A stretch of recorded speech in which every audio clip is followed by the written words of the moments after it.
Assalamualaikum warahmatullahi wabarakatuh. Masya Allah. Waalaikumsalam warahmatullahi wabarakatuh. Ini sudah ada 28 juta partisipan yang sudah hadir, namun sayangnya sepertinya salam saya dijawab baru hanya satu orang nih. Baik, saya ulangi sekali lagi. Assalamualaikum warahmatullahi wabarakatuh. Waalaikumsalam warahmatullahi wabarakatuh. Alhamdulillah, pagi-pagi harus semangat gitu ya.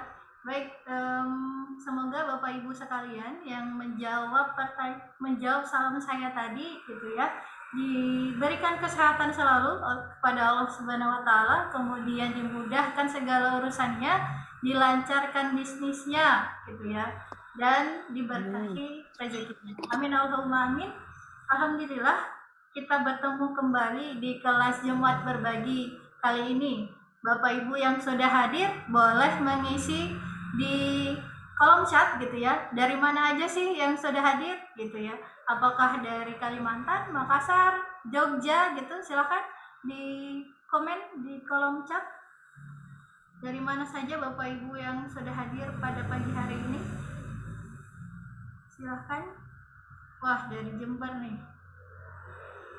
Dari Jember, Masya Allah. Dari Tangsel, Jogja. Ternyata dari mana-mana ya, dari Solo. Luar biasa. Baik, Alhamdulillah Bapak Ibu semua, marilah kita sejenak memperbaharui rasa syukur kita kepada Allah Subhanahu wa taala yang masih menitipkan cahaya iman di hati kita. Bersyukur pada Allah yang telah mempertemukan kita semua pada kesempatan yang insya Allah berkah pada pagi hari ini. Bapak Ibu semua yang sudah hadir, diberikan kesehatan gitu ya, dimudahkan sama Allah untuk hadir pada majelis ilmu pagi ini gitu ya. Dan itu adalah bentuk rasa syukur yang harus kita syukurin gitu, yang harus kita ucapkan kepada Allah Subhanahu wa taala. Dan pada pagi hari ini juga Bapak Ibu yang hadir, alhamdulillah menjadi orang-orang pilihan yang dimudahkan sama Allah untuk senantiasa menuntut ilmu gitu ya, dan terus mempelajari tentang Islam itu sendiri gitu. Allahumma sholli ala sayyidina Muhammad wa ala ali sayyidina Muhammad. Salawat serta salam senantiasa kita curah dan limpahkan kepada Nabi besar baginda Muhammad sallallahu alaihi wasallam. Semoga beliau menjadi idola kita sepanjang masa dan senantiasa menjadi motivasi kita untuk menjadi pribadi yang lebih baik lagi. Dan semoga Bapak Ibu semua yang hadir pada pagi hari ini, kita semua yang hadir gitu ya, mendapatkan syafaat dari beliau di akhirat nanti. Amin Allahumma amin. Baik, ini sudah banyak ya yang datang, sudah ada 31 partisipan, 31 juta gitu, Masya Allah. Insya Allah dengan berjalannya waktu akan terus bertambah. Nih sudah hadir, wah dari sini ternyata ada dari Sydney juga nih gitu, dari luar negeri, Masya Allah ya, luar biasa. Ternyata partisipannya bukan hanya orang Indonesia, bukan hanya penduduk Indonesia, tetapi juga ada yang dari Sydney itu sendiri. Alhamdulillah. Nah, pada kelas Jumat berbagi hari ini, pekan ini gitu ya, kita akan mengangkat tema tentang jurus menghindari investasi bodong gitu ya. Padahal kita tahu bahwa investasi itu sudah lumrah terjadi di tengah masyarakat, dan investasi bodong itu sendiri sudah banyak gitu ya, sudah banyak ada gitu. Namun hari ini kita dihebohkan kembali dengan investasi bodong itu sendiri, yang ternyata korban dari investasi itu bukan hanya sekedar pengusaha muslim gitu ya, tetapi juga termasuk anak-anak muda gitu, influencer, bahkan anak-anak milenial gitu ya, yang sengaja memang dijadikan target dari investasi tersebut. Nah, dan investasi itu ternyata banyak juga masyarakat yang tergiur akan iming-iming modal kecil gitu ya, investasi modal kecil untung besar dan bahkan dalam waktu yang singkat. Nah, maka investasi bodong itu begitu bahaya gitu ya, yang sedang berkembang di tengah masyarakat kali ini. Dan maka kali ini kita akan mencari tahu gitu investasi bodong itu seperti apa dan bagaimana sih caranya untuk kita terhindar dari investasi bodong tersebut. Dan seperti yang Bapak Ibu sudah ketahui, alhamdulillah pekan ini kita akan dibersamai oleh pembicara yang sudah tidak asing lagi gitu dari Bisyarah sendiri gitu ya, tuan rumah Bisyarah sendiri, siapa lagi kalau bukan CEO Bisyarah ID sekaligus dokter syirkah gitu. Pasti Bapak Ibu sekalian sudah tahu, apalagi yang udah lihat flyernya, udah lihat tuh wajahnya seperti apa. Langsung saja kita sapa terlebih dahulu Ustadz Firly Ferdiansyah. Assalamualaikum Ustadz. Waalaikumsalam warahmatullahi wabarakatuh. Masya Allah, sepertinya sudah bugar sekali dan Iya. semangat sekali. Ya, alhamdulillah Bisyarah ada artis barunya ya sekarang ya. Baik, kita simpan dulu gitu ya. Nanti Ustaz Fili akan menyampaikan bagaimana men-sharing gitu ya tentang jurus menghindari investasi bodong. Namun sebelum kita masuk ke acara inti,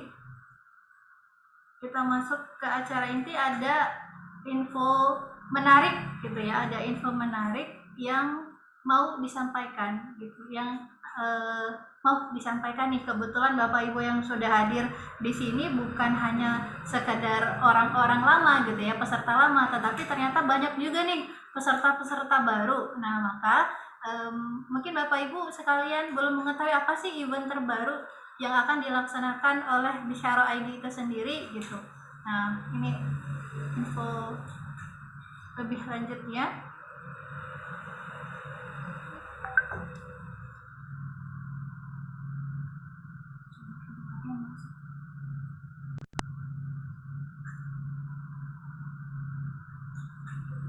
Nih, udah muncul ya Bapak Ibu.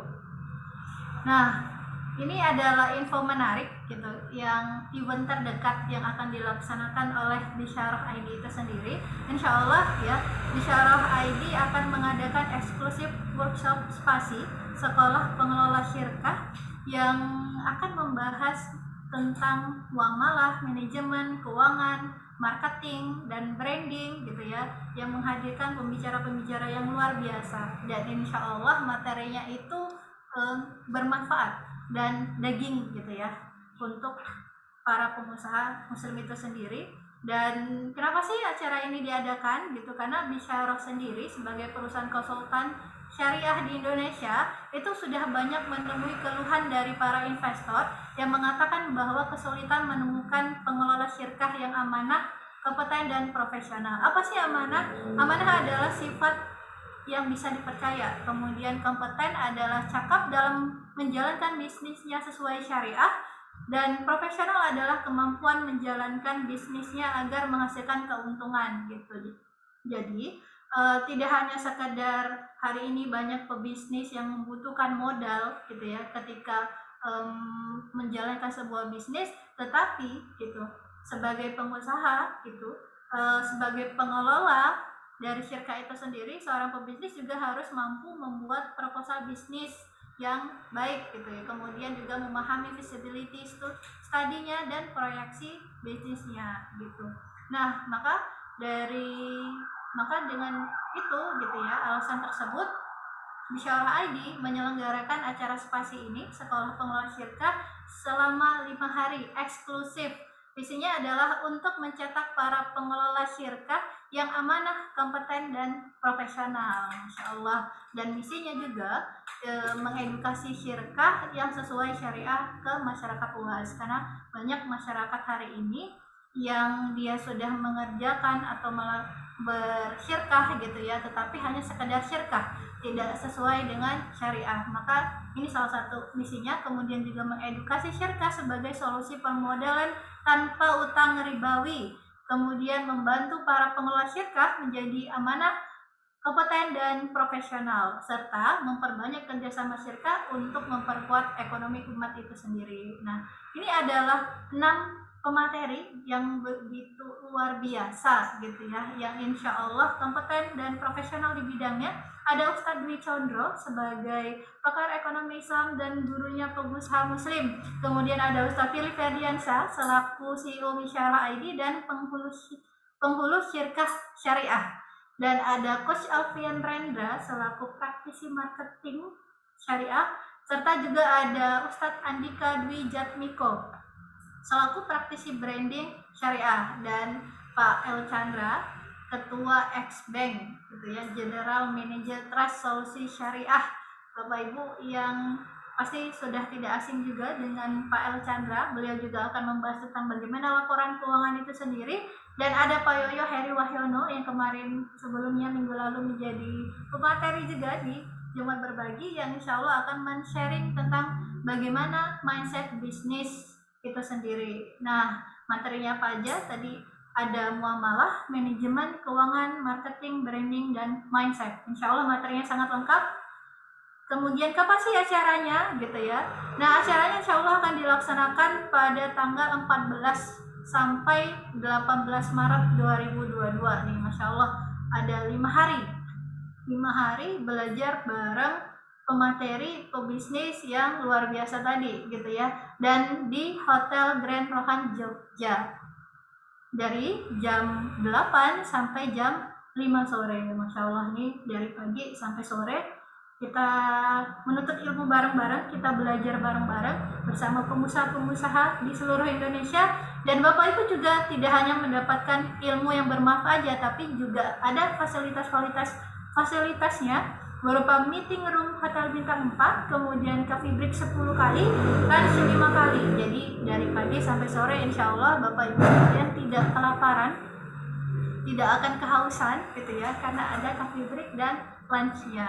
Dan Bapak Ibu juga akan mendapatkan merchandise menarik berupa jaket eksklusif, buku USA gitu ya, senilai 75.000, stiker, ID card, goodie bag. Dan ada juga free konsultasi Bisyarah ID 1 jam senilai 1 juta rupiah untuk 10 pendaftar pertama gitu.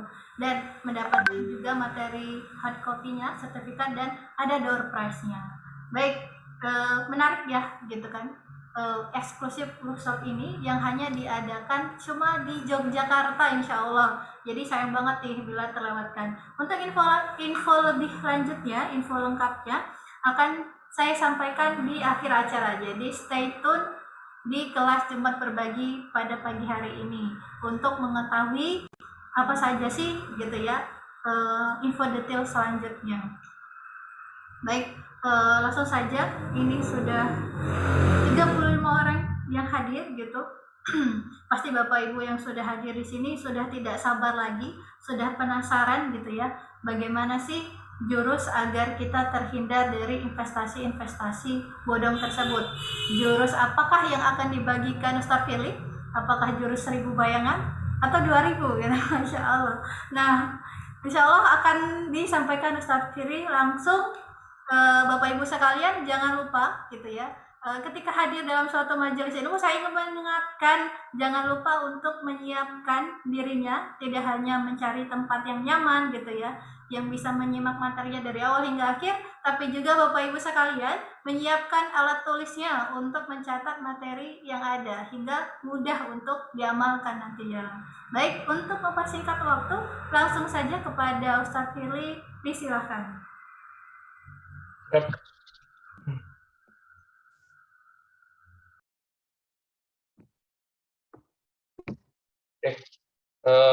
Kita mulai ya. Bismillahirrahmanirrahim. Assalamualaikum warahmatullahi wabarakatuh. Waalaikumsalam warahmatullahi wabarakatuh. Oke. Wah, yang dari Solo sudah respon. Siap, Tat. Oke. Alhamdulillahirabbil alamin. Wassalatu wassalamu ala asrofil anbiya'i wal mursalin. Sayyidina wa maulana Muhammadin wa alihi wa sahbihi ajmain. Ya, alhamdulillah pagi hari ini kita bisa berkumpul kembali di acara Jumat Berbagi yang rutin dilakukan oleh Bisyarah ID, dan ini juga menjadi bagian dari roadshow ya, spasi, yaitu info yang tadi disampaikan oleh admin kami. Nah, semoga nanti selesai acara ini bisa menjadi ilmu yang bermanfaat.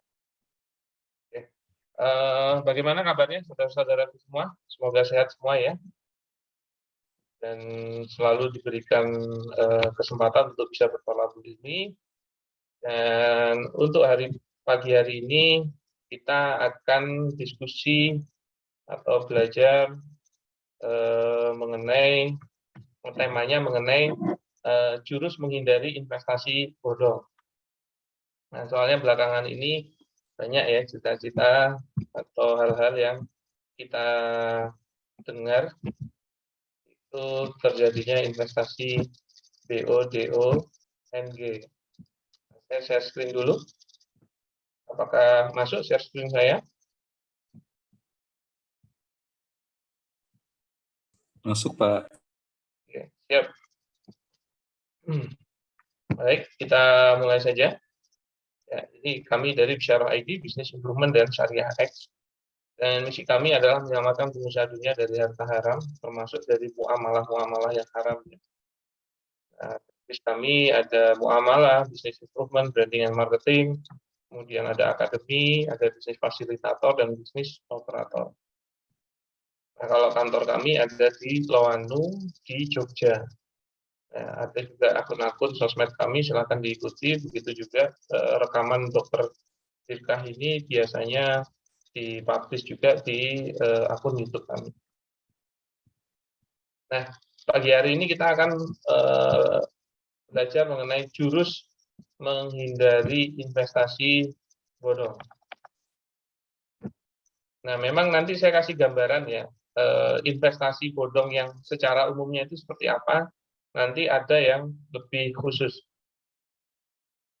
Ya, sebagai pendahuluan ya, investasi berarti penanaman modal berupa sejumlah uang kepada perbankan ya, maupun perusahaan lainnya dengan tujuan untuk mendapatkan keuntungan. Selalu ya, tujuan investasi itu untuk mendapatkan keuntungan. Makanya ini termasuk kegiatan bisnis. Begitu juga dari sisi syariah, dia akan menjalankan yang namanya akad bisnis. Maka yang namanya akad bisnis itu memang tujuannya untuk memperoleh keuntungan. Maka pembicaraannya adalah perhitungan. Itu clear ya. Karena banyak diskusi dengan kami, banyak orang berbisnis tidak clear tujuannya. Dan itu biasanya menjadikan sebuah kendala. Nah, investasi bisa dilakukan melalui produk keuangan ataupun bisnis secara langsung. Investasi dalam bentuk produk keuangan, misalnya reksadana, sedangkan investasi langsung, contohnya, yaitu membuat kantor dan toko. Ya, ada kegiatan bisnisnya. Ini gambaran dari investasi. Nah, kalau pengertian investasi bodong, ya, investasi bodong adalah penanaman modal pada sesuatu yang sebenarnya tidak pernah ada alias fiktif. Jadi bisnisnya itu memang nggak ada. Yang dimaksud investasi bodong di sini adalah dia nawar-nawarin bisnis, tapi sebenarnya bisnisnya itu tidak pernah ada atau fiktif.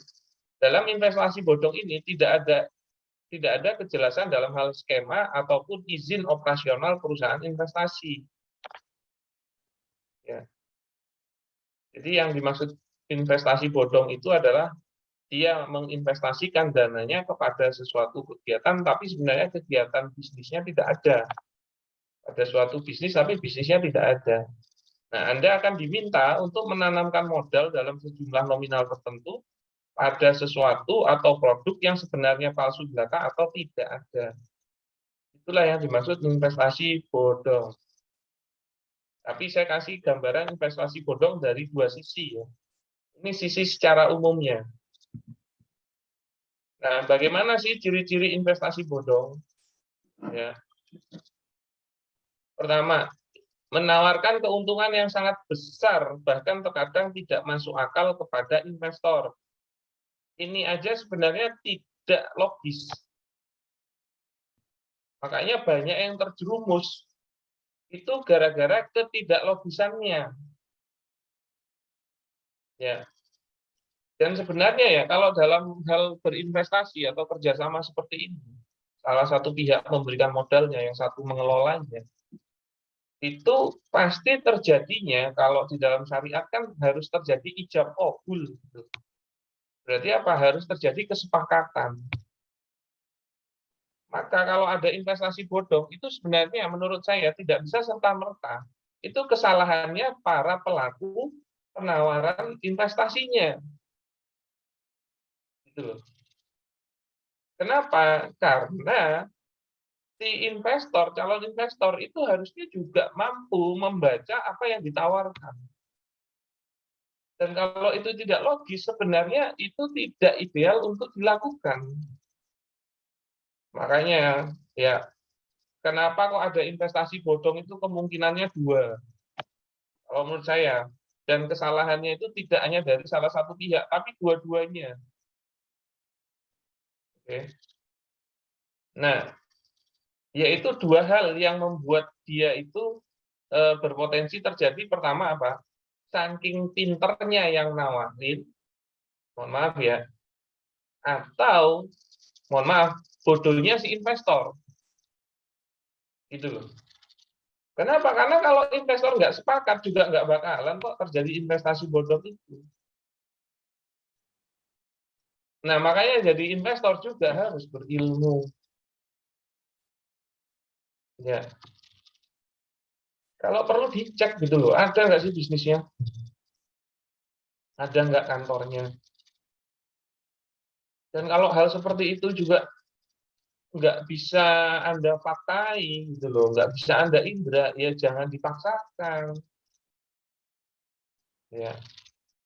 Nah, salah satunya itu mengenai keuntungan yang besar. Itu juga tidak logis gitu loh. Mana bisa modal 1 juta kok terus into 10 juta ini gimana? Ya, atau memang modalnya besar, dapatnya besar juga. Karena ingat sekalinya dia itu berinvestasi dalam sisi modal, pasti itu akan dibagi hasilkan gitu loh. Kepada setiap orang yang masuk, baik dari sisi pelaku ataupun dari sisi pemodal. Maka semakin banyak, berarti potensi bagi hasilnya semakin kecil. Makanya agak susah kok Anda berharap bagi hasilnya gede dari nilai yang tidak gede. Kan nggak masuk akal, pengelolaannya mesti yo jaluk gitu loh. Masa dia nggak dapat kan nggak bisa. Kemudian yang berikutnya, ya ini investasi bodong secara umumnya dulu ya. Tidak adanya izin dan legalitas yang jelas pada perusahaan investasi tersebut. Biasanya mereka tidak bisa menunjukkan izin dari OJK ataupun kegiatan atas penghimpunan dana yang dilakukan. Nah, kalau memang investasi bodong yang secara umumnya, itu salah satu ciri-cirinya itu memang tidak punya izin OJK. Kemudian berikutnya, sistemnya seperti atau mirip dengan MLM, di mana hal yang paling utama adalah merekrut downline. Nah, ini salah satu juga nih. Dia nanti bilang, kalau kamu bisa dapetin, nanti dapat bonus. Padahal bonusnya ya diambilin dari uangnya yang masuk. Sebenarnya cuma muter-muter aja. Jika Anda bisa mendapatkan downline, maka akan mendapatkan keuntungan dari investasi. Ya. Yang berikutnya, kegiatan operasional dan laporan keuangan perusahaan investasi ditutup rapat pada investor sehingga sirkulasi keuangannya nggak bisa diketahui. Ini tidak wajar. Kenapa? Karena kalau orang investasi dari sisi modal, itu sebenarnya dia bertujuan menjadi salah satu pemilik perusahaan.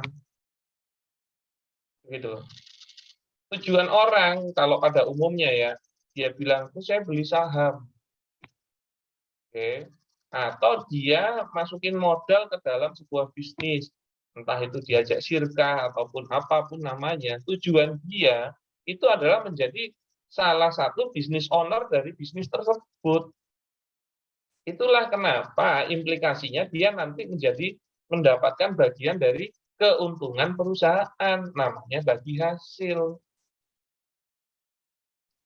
Gitu loh. Oke. Nah, kalau jadi business owner, itu hal yang wajar dan memang sudah bagian dari haknya. Dia itu dapat laporan keuangan. Lah tahu dari mana nilai bagi hasilnya kalau nggak ada laporan keuangannya? Kan nggak bisa. Ya, ini hal yang logis loh ya. Jangan sampai Anda salah pemahaman. Oke. Nah, ini kok malah nggak dikasih laporan keuangan. Nah, dia kadang-kadang nggak perlu ngasih karena parameter dia bukan keuntungan. Ini lagi tambah salah. Parameter dia apa? Modal.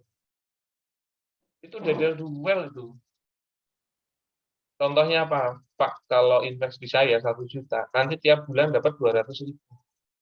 Iya? Iya, Pak. Fix itu. Oh, fix. Nah, berarti kalau udah ngomongin dasarnya modal, nggak perlu dia paham laporan keuangan, karena yang dia harapkan adalah dapatnya adalah nilai dari modal. Udah pasti masukin 1.200.000. Malah kesenengan. Loh, ini saya malah ada 10 juta ini. Loh, kalau 10 juta nanti tiap bulan 2 juta loh, Pak. Nggak ngapa-ngapain. Oh iya toh. Oh ya udah deh. Akhirnya Pak, dia malah ngutang ke temennya. Saya tak ikut 50 juta, nyari utangan 40 juta. Biar dapat berapa? Dia dapat 8 juta tiap hari. Sorry, 10 juta tiap bulan gitu loh. Iya toh. Itu coba aja kalau diikutin yang kayak gitu, maka apa? Bulan ketiga, bulan keempat lari itu orangnya. Dia melakukan money game. Gitu loh. Nah, ini skema investasi mirip dengan money game, di mana perusahaan investasi melakukan kegiatan semacam arisan. Seperti itu juga. Nantinya nasabah akan diajak untuk bisa mendapatkan pencairan dana sesuai dengan jangka waktu yang telah ditentukan. Nah, itu ciri-ciri investasi bodong dari sisi umum dulu. Nah, terus bagaimana jurus menghindari investasi bodong? Ini yang secara umumnya ya. Yang mana nanti lebih utama yang dari sisi satunya. Pertama, ya, tapi ini juga pemahamannya perlu. Pilih investasi dengan imbalan yang masuk akal. Alasan mengapa kasus investasi bodong makin subur aja di tengah kehidupan masyarakat, salah satunya adalah godaan mendapatkan keuntungan yang besar. Imbalan yang ditawarkan oleh investasi bodong biasanya sangat tinggi dan terkadang tidak masuk akal. Dari awal, Anda harus mengetahui dan memahami bahwa berinvestasi memang tujuannya untuk mendapatkan keuntungan, namun tetap harus masuk akal. Besaran imbalan yang ditawarkan juga tidak terlalu tinggi apabila hanya dalam hitungan beberapa bulan. Besaran imbalan yang ditawarkan juga terlalu tinggi, ini salah enggak? Juga terlalu tinggi apalagi hanya dalam hitungan beberapa bulan saja. Oh. Jadi harus make sense. Karena begini loh, mudahnya itu ya. Sebenarnya gini, kayak Anda kalau bisnis sendiri. Gitu loh. Kalau Anda bisnis sendiri, maka bisa nggak buat bisnis yang ujuk-ujuk bisa mendapatkan keuntungan sebesar itu, gitu loh. Kemungkinannya kan susah. Apalagi ternyata harus dibagi hasilkan. Nah, kayak gini-gini kan kalau nggak masuk akal terus di apa ya namanya tetap dijalankan, ya apa yang tepat untuk positioning seperti itu? Kalau dibilang bodoh nanti nggak mau juga. Gampangnya kan seperti itu. Maka asumsikan kalau Anda sendiri yang jalanin bisa nggak mencapai itu. Mudahnya sih seperti itu. Atau masuk akal nggak bisa tercapainya itu. Gitu. Ya. Nah, kemudian paham bahwa nilai investasi itu fluktuatif. Pahami semua investasi memiliki risiko yang besar kecilnya tergantung dari jenisnya. Ya. Nilai investasi naik turun alias fluktuatif tergantung kondisi pasar, sehingga ketika sedang bagus maka keuntungan yang diperoleh bisa tinggi, namun sebaliknya kalau nilainya sedang anjlok investor bisa rugi. Jadi harus paham yang namanya investasi itu berpotensi untung ataupun berpotensi rugi. Nggak bisa dijamin pasti untung. Makanya kalau membeli bagi hasil dari nilai modal itu udah salah dari awal. Kenapa? Karena kalau dibaginya dari nilai modal itu tidak melihat dia untung atau rugi. Berarti nggak bisa sebenarnya dibilang bagi hasil. Karena bagi hasil yang disampaikan atau yang dimaksudkan itu adalah bagi hasil dari kerugian. Bagi hasil dari keuntungan. Dan nanti kalau terjadi kerugian harusnya dia juga nanggung. Jangan terus bagian untung mau bagi hasil, sekalinya bagian rugi dia tidak mau dikenai, dianggap utang. Itu namanya investor rentenir, gitu loh. Dan bisa jatuh riba. Kemudian yang ketiga, memiliki izin dan legalitas. Ya, perusahaan investasi tersebut telah terdaftar pada Otoritas Jasa Keuangan atau OJK selaku pengawas semua lembaga finansial di Indonesia. Jika izin OJK saja tidak ada, maka jelas investasi tersebut bodong. Jadi memang kalau investasi yang saya sampaikan secara umum ini, salah satunya kalau mau lihat dia bodong atau enggak, itu dari sisi izin. Sebenarnya yang disampaikan itu mengenai legal-ilegal. Karena kalau legal, dia berarti sebenarnya sudah terscreening dari sisi sistem oleh pemerintah. Nah, itu beberapa jurus menghindari investasi bodong dari sisi umum. Tapi bukan itu sebenarnya yang saya tuju. Nah, kesimpulan awalnya, itulah gambaran mengenai investasi bodong yang harus Anda pahami. Pada dasarnya tujuan investasi adalah untuk membuat aset atau uang yang Anda miliki menjadi lebih stabil dan meraih keuntungan. Maka dari itu pastikan Anda selalu berhati-hati sebelum melakukan investasi apapun.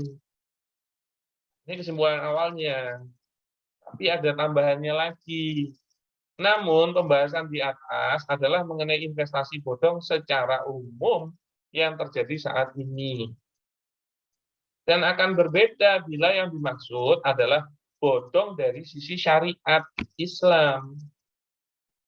Yang mana secara syariat investasi bodong lebih diartikan pada investasi yang melanggar syariat yang akan berdampak pada dosa dan hasil harta yang haram. Sebenarnya itu yang mau dijadikan poin. Kenapa? Ya itu bodong juga sebenarnya. Sebenarnya nanti kalau dapat keuntungan pun itu keuntungan yang fiktif, dalam artian bukan membawa kemaslahatan dan nanti dia berpotensi sebagai dosa atau harta haram gitu. Ngapain kita investasi kalau akhirnya yang kita dapatnya harta yang haram, begitu loh. Dan itulah yang akan menjadikan itu bodong. Nah, baru nih kita masuk ke topik utamanya. Nah, kita pembahasan dari sisi syariat. Ya. Investasi bodong yang dilihat dari sisi syariat yang dimaksud dalam pembahasan ini adalah investasi yang dilakukan dengan akad yang tidak sah, yang akan menghasilkan harta yang tidak sah pula, yang akan menjadi harta haram. Juga bisa berdampak pada dosa. Nah, bila objek yang dijadikan investasi adalah modal, harta atau uang, berarti pasti akan melakukan akad syirkah. Gitu. Jadi kalau mau kerjasama, terus objek akad yang Anda tawarkan, ya saya mau masukin modal, maka dia pasti melakukan yang namanya akad syirkah. Kalau cuma jual beli kan barang ketemu uang gitu loh. Kalau syirkah itu modal ketemu pengelolaan. Maka setiap investor harus paham terlebih dahulu apa dan bagaimana akad syirkah beserta implikasinya agar sesuai syariah, yaitu tidak melakukan akad syirkah yang tidak sah atau batil. Oke. Akad syirkah yang sesuai syariah adalah amalan yang memenuhi dalam hal skop takrif syar'i, pengertian syariah, rukun dan syarat, skema syirkah, dan juga implikasi syirkahnya, yaitu bagi hasil. Tuh. Makanya orang kalau mau syirkah, dia harus belajar ini dulu. Takrif syar'inya gimana, rukun dan syaratnya gimana, skema syirkahnya ada enggak, terus cara berbagi hasil atau berbagi rugi, implikasinya, dia paham enggak. Jadi enggak segampang itu, Mas Bambang, gitu loh. Kalau ada yang namanya Mas Bambang, enggak ada ya? Oke. Nah, berarti apa? Yuk kita pelajari dulu sedikit nih, pengertian syirkah. Ini yang takrif, ini pengertian dari sisi arti katanya, yaitu menjadi sekutu atau syarikat. Jadi apa? Orang kalau mau bersyirkah, ya dia siap bersyarikat. Nah, sedangkan apa? Dari sisi bahasanya ya, asyarikat itu fil lughati qaulun nasibaini fasoidan bihaitsu la yutamaizul wahidu anil akhori. Ya. Syirkah menurut pengertian bahasa adalah mencampurkan dua bagian atau lebih sedemikian rupa sehingga tidak dapat lagi dibedakan satu bagian dengan bagian yang lain. Itu loh. Maka apa? Sebenarnya hakikatnya kalau orang syirkah itu bercampur. Dia nanti pasti bercampur. Makanya kalau ada orang bersyirkah, dua orang atau lebih, itu positioningnya adalah mereka akan menjadi pemilik bisnisnya. Kenapa? Karena mereka sudah bercampur jadi satu. Sedemikian rupa tidak dapat lagi dibedakan. Gitu. Ya. Tidak dapat lagi dibedakan satu bagian dengan bagian yang lain. Maka apa? Kepemilikannya bersama. Oke, kemudian apa? Biaya-biaya itu kewajiban bersama. Kerugian itu juga berdampak bersama. Keuntungan itu juga milik bersama yang nanti dibagi hasil. Maka nggak bisa kok ada syirkah, terus ternyata untuk penggajian yang suruh handle pengelolanya. Karena masih ada yang kayak gitu. Jadi dia bagi hasilnya dari omset, dan memang untuk pengelolanya lebih besar, bisa jadi 70-30, tapi pengelolanya suruh bayari gaji. Itu bukan syirkah, karena nggak bercampur. Sebenarnya syirkah itu kayak orang bisnis sendirian, tapi kepemilikannya bersama. Ya. Nah ini aja dari sisi filosofi saja masih banyak yang bermasalah. Begitu juga apa? Modal. Modal itu pasti melebur dia.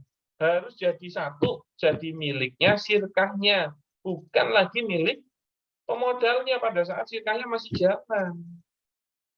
Haknya itu ada di pengelola waktu syirkahnya masih jalan.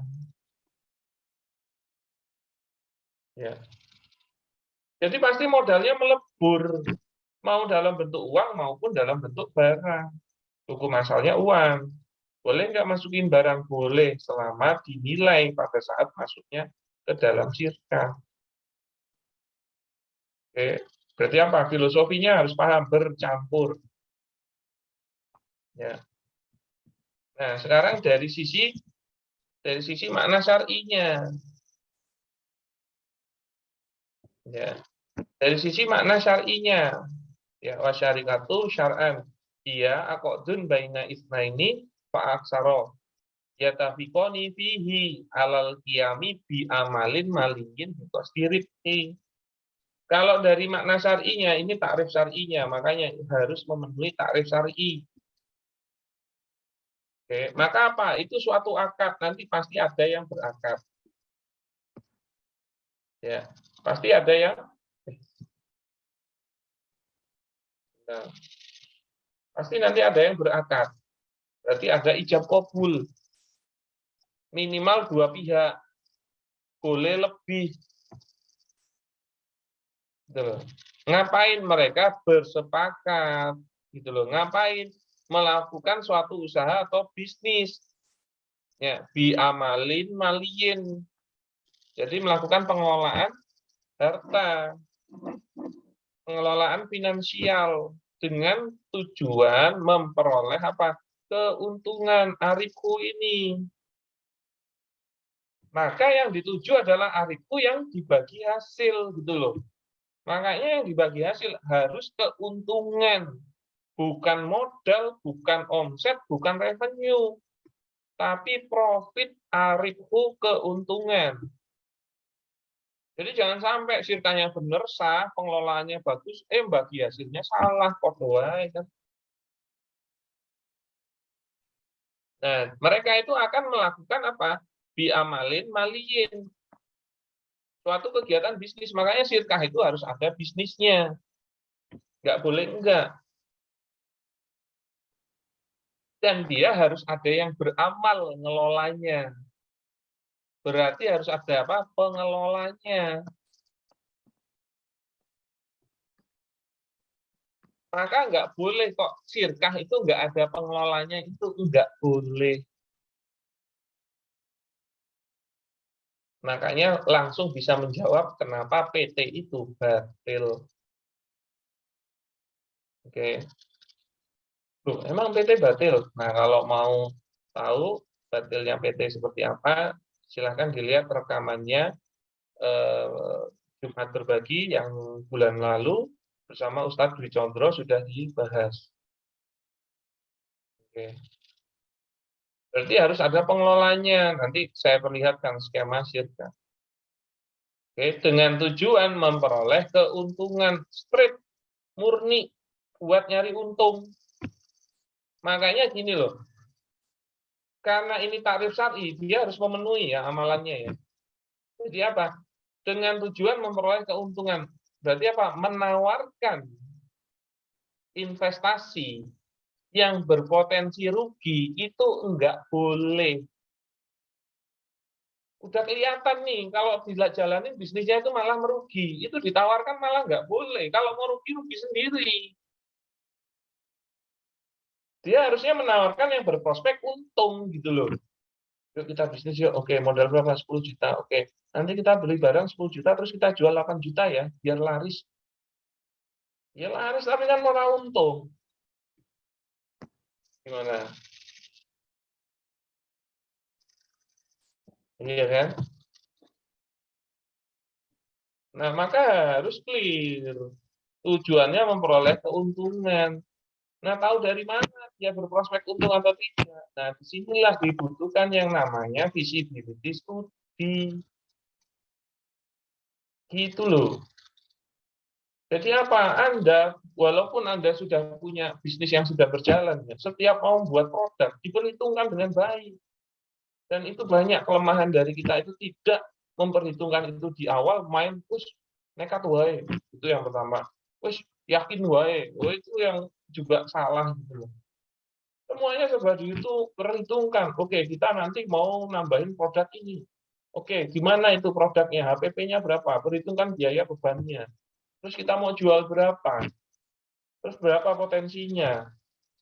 Kalau diproyeksikan ternyata bisa untung dan untungnya minim atau kecil, itu ditolak juga nggak apa-apa. Gitu loh. Modal itu harus bisa dikasih gambaran, oke, saya kalau invest segini berpotensi bisa untung segini. Berpotensi loh ya, bukan harus sesuai dengan perhitungan proyeksi. Salah itu. Makanya dia harus nanti keluar ROI-nya berapa, potensi BEP-nya kapan, total modal yang dibutuhkan berapa, penggunaan modal untuk apa saja. Itu harus ada itu. Ya. Biar apa? Ketahuan dia berpotensi untung gitu loh. Kenapa? Karena kalau dia berpotensi kelihatan ceto, molo-molo, berpotensi rugi, jangan ditawarkan, nggak boleh. Kalau mau rugi-rugi sendirian. Beda lagi kalau dia sudah buatin proyeksi, berpotensi wajar ya, masuk akal, berpotensi untung, sudah bersihkan, dia sudah usahakan dengan baik, ternyata tetap rugi, itu beda hal. Ya. Nah, itu pengertian syar'i harus memenuhi ini. Kemudian rukunnya harus memenuhi rukun syirkah. Ada 3, yaitu apa? Al-aqidani, ya, pihak yang berakad, ya, atau pelaku akad, ya. Kemudian ada ma'qud alaih, ya. Jadi kalau yang satu itu harus ada al-aqidnya, pelaku akadnya. Oke. Nah, pelaku akadnya siapa? Ada pengelola dan atau pemodal. Nah, objek akadnya apa? Kalau pengelola nanti objek akadnya amal, kalau pemodal objek akadnya modal. Kemudian nanti ada asigotnya, ijab qabul. Itu setiap ucapan atau perbuatan yang menunjukkan kerelaan. Oke. Nah, itu rukun syirkah. Nah, gimana sih skema rukun syirkah itu? Pertama, ada pelaku syirkahnya atau pelaku akadnya. Ya, jadi ingat di dalam syirkah, pelaku akadnya cuma 2 potensinya. Kalau enggak pengelola, pemodal. Gitu ya. Jadi nggak bisa kok jadi penjual di rukun syirkah, itu nggak bisa. Kalau nggak pengelola, pemodal. Oke. Nah, kemudian kalau pengelola itu bawa objek akadnya dia atau andilnya dia, yaitu apa? Amal pengelolaan. Sedangkan pemodal itu objek akadnya adalah modalnya. Kemudian nanti ada ijab qabul. Jadi sebenarnya syirkah itu hakikatnya pemodal mewakilkan modalnya kepada pengelola. Untuk ngapain? Dikelola. Nanti jadi bisnis. Ya, bisnisnya berpotensi dapat untung. Nanti untungnya dibagi hasil. Sebenarnya itu hakikat dari syirkah. Oke. Maka apa? Setiap pelaku akad itu pasti harus bawa objek akadnya. Yang namanya pemodal harus bawa modal. Dan modalnya itu harus milik dia sendiri. Kalau milik orang lain, nggak boleh dia akui sebagai pemilik modal. Harusnya orang lain itu yang masuk sebagai pelaku akad, sebagai pemodalnya. Jadi nggak mungkin kok ada pemodal, nggak mau masukin modal. Nggak mungkin.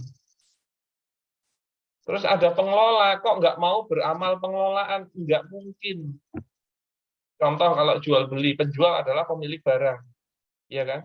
Ternyata nggak punya barang, nggak bisa dia dibilang penjual. Pembeli adalah pemilik pembayaran. Ternyata pembelinya nggak mau bayar, nggak bisa dia dibilang pembeli. Dan gitu. Kemudian nanti ijab qabul. Ya. Maka kalau rukun ini terpenuhi, ya itu bisa sah, gitu loh. Setiap rukun tersebut harus memenuhi syarat-syarat yang disampaikan belum ya. Oh ini syaratnya tidak saya jelaskan di sini. Ya, jadi harus ada seperti ini. Nah, yang terutama memang harus ada pengelola. Kalau pemodal nggak wajib. Nanti ada skemanya. Nah, sekarang masuk ke macam-macam syirkah. Ya, syirkah akad dibagi menjadi 5. Pertama, syirkah inan, yaitu syirkah antara pengelola sekaligus pemodal ketemu pengelola sekaligus pemodal. Kalau mudharabah itu pihak pertama pemodal, pihak kedua pengelola. Nah, kalau syirkah abdan, ada lagi yang ketiga syirkah abdan, adalah syirkah antara pengelola ketemu pengelola. Nah, kalau syirkah wujuh adalah syirkah yang didasarkan pada ketokohan seseorang di tengah masyarakat. Istilahnya adalah syirkah yang pelaku pengelolanya adalah tokoh, tapi tokoh yang punya sikoh finansial ya. Bukan hanya sekedar tokoh terkenal, tapi dia ternyata nggak punya kepercayaan secara finansial. Nah, syirkah wujuh ini hakikatnya dia nanti kalau nggak melakukan syirkah abdan, dia melakukan syirkah mudharabah. Makanya nggak dibahas lebih lanjut. Intinya pengelolanya tokoh gitu aja. Mudahnya begitu. Nah, kemudian ada syirkah mufawadhah, ya adalah syirkah antara dua pihak atau lebih yang menggabungkan semua jenis syirkah di atas. Jadi apa? Syirkah ketemu syirkah itu boleh. Syirkah bersyirkah lagi itu boleh. Oke. Itu syirkah mufawadhah. Nah, saya kasih skemanya biar mempermudah. Kalau pengelola itu PL, pemodal itu PM. Kalau sirkah inan itu PLPM ketemu PLPM. Kalau sirkah abdan itu PL ketemu PL. Pengelola ketemu pengelola. Kalau mudorobah ini yang sering dipakai ya di bank syariah ataupun lembaga keuangan lain, itu mudorobah ini pengelola ketemu pemodal. Nah, ada lagi namanya musyarakah, ini turunannya mudorobah. Yaitu apa? Pengelolanya ngeluarin modal juga. Boleh ini. Kemudian ada gabungan sirkah yaitu mufawadoh. Ya, sirkah ketemu sirkah membuat sirkah. Itu boleh. Nah, ada tambahannya. Kalau pemodal ketemu pemodal itu nggak ada sirkahnya. Secara fikih yang kami pelajari. Kalau di pembelajaran di tempat lain, kadang-kadang kita dengar sirkah musahamah. Nah, bagi kami sirkah musahamah itu tidak sah atau batal. Kenapa? Karena nggak ada pengelolanya. Nah, kalau dari semua ini ada pengelolanya nih. Pasti ada pengelolanya. Nah, kalau ciri khasnya mudharabah itu ada pemodalnya yang murni.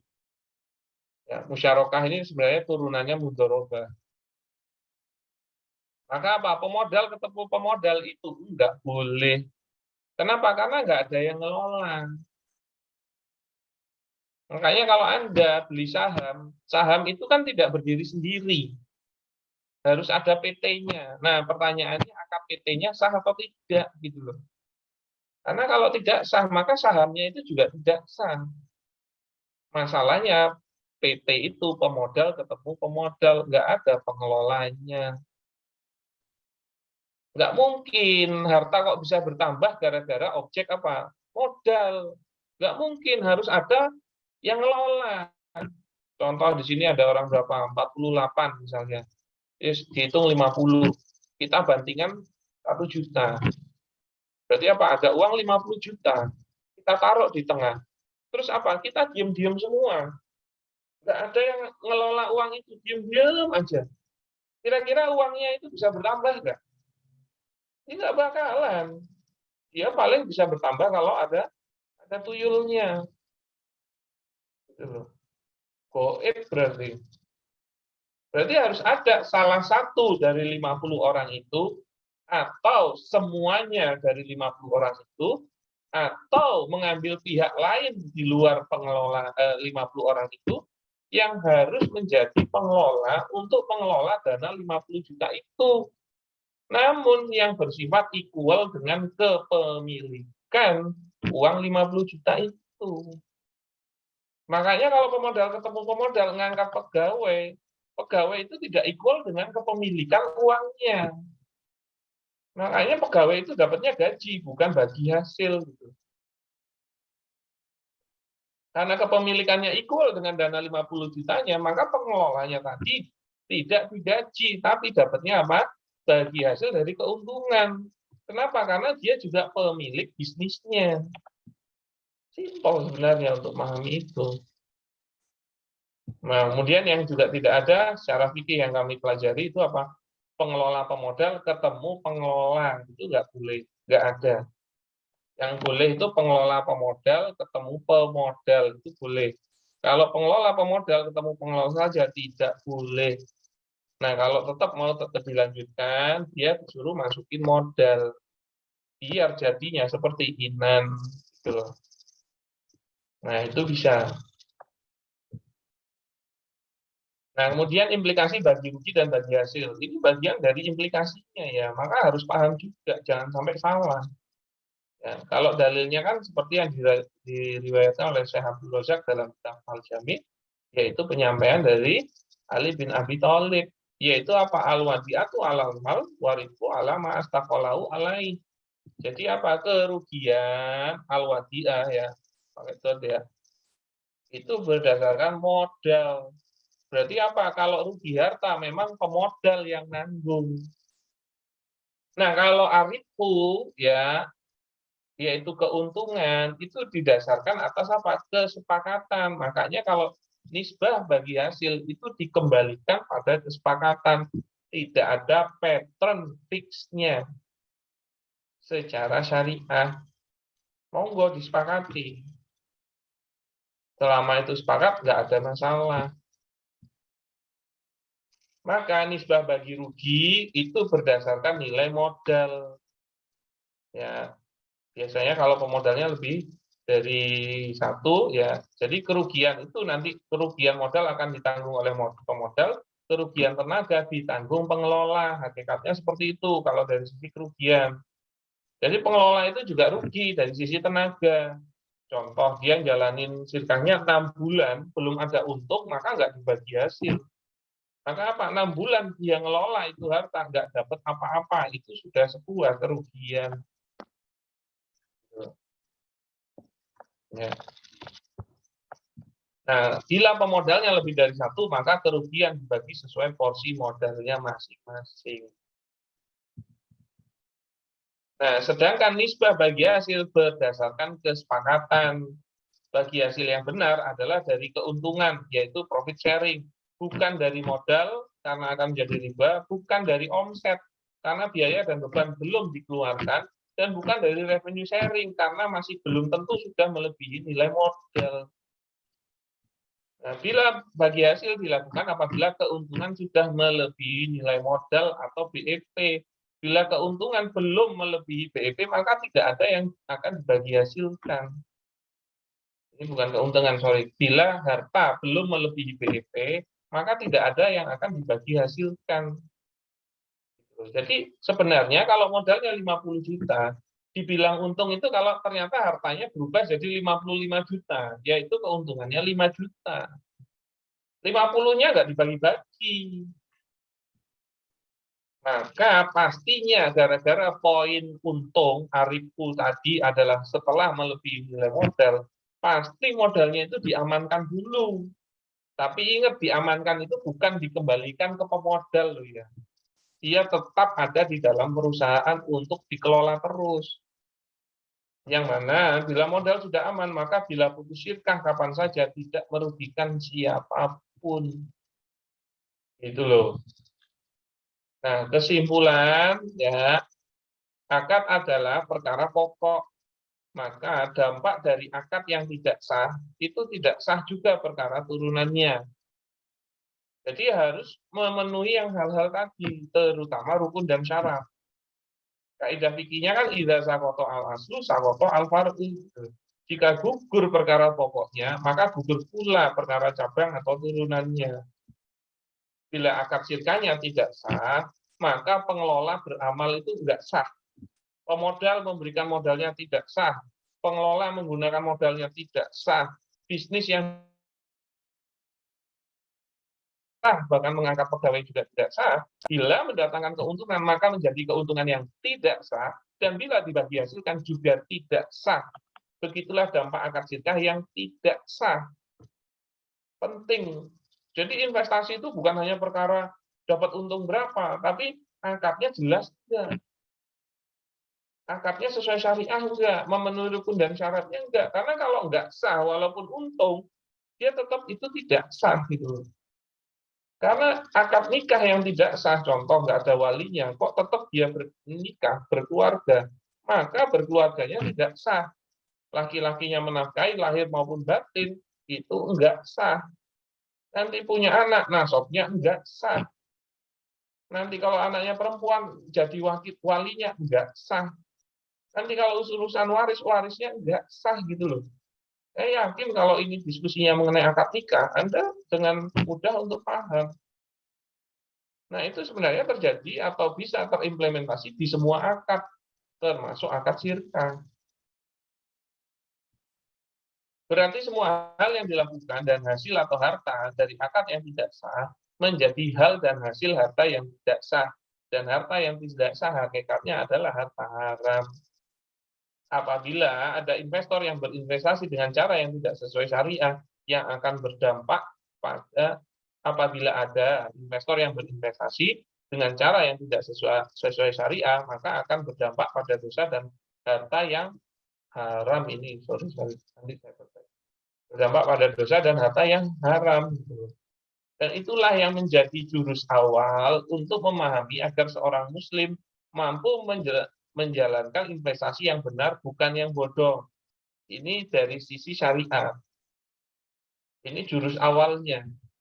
Namun, agar tidak rugi dari sisi materi di dunia, yaitu tetap bisa mendapatkan keuntungan, juga harus mengetahui jurus yang lain. Ya. Nah, jurus menghindari investasi bodong secara syariah, pertama, pahami dulu konsep muamalah syariahnya. Memahami konsep muamalah yang akan dijalankan karena menjadi tolak ukur halal haramnya investasinya. Yang kedua yaitu apa-apa mengenai konsep bisnisnya. Memahami konsep bisnis yang akan dijalankan, yaitu dengan mereview proposal investasi, visibility study, dan proyeksi bisnis dari investasi yang akan dijalankan, karena akan menjadi gambaran utama apakah investasinya berpotensi untung atau rugi. Itu yang kedua jurusnya. Pertama itu harus paham muamalahnya dulu. Karena kalau nggak paham muamalahnya, nggak usah investasi. Ternyata akadnya batil, nggak usah investasi. Oh, setelah dipelajari, oke, ini investasinya syar'i, oke, halal ya, sah ya oke. Nah, baru bicarain, diskusiin konsep bisnisnya. Ngapain sih bisnisnya ini? Oke, layak nggak sih bisnisnya? Terus proyeksinya gimana? Berpotensi untung nggak? Itu juga harus direview. Makanya kalau Anda mau jadi investor, selalu minta hal tersebut kepada pengelola. Karena harusnya pengelola mampu membuat itu. Kalau dia aja nggak mampu membuat itu, nggak usah, Pak. Nggak usah. Tahu dari mana dong? Oke, saya mau nawarin investasi berapa? 100 juta. Dan 100 juta itu mau buat apa? Ya ada deh. Gitu. Bapak percaya aja lah sama saya. Wah, tinggal aja kayak gitu. Ya. Berapa ROI-nya? Potensinya berapa? Kapan potensi BEP-nya? Itu juga harus kelihatan gitu. Biar itu nggak buta dalam jalanin bisnisnya atau investasinya. Oke, ternyata konsep bisnisnya menarik, berpotensi untung. Oke, yang next, jurus ketiga, yaitu apa? Personality-nya. Ini juga harus dilihat. Mengetahui personality pihak yang akan menjalankan investasinya, apakah karakter dan track record personalnya itu baik atau tidak. Ini juga penting. Ini akan menjadi tolak ukur apakah pelaku investasi tersebut amanah atau tidak. Kan gitu. Karena kalau konsep muamalahnya sudah oke, konsep bisnisnya juga sudah oke, kita tahu orangnya balelo, nyeleneh, mungkin kegiatan-kegiatannya kurang bagus, ya, atau bahkan, mohon maaf, ya dulunya pernah tidak kriminal. Sebaiknya jangan.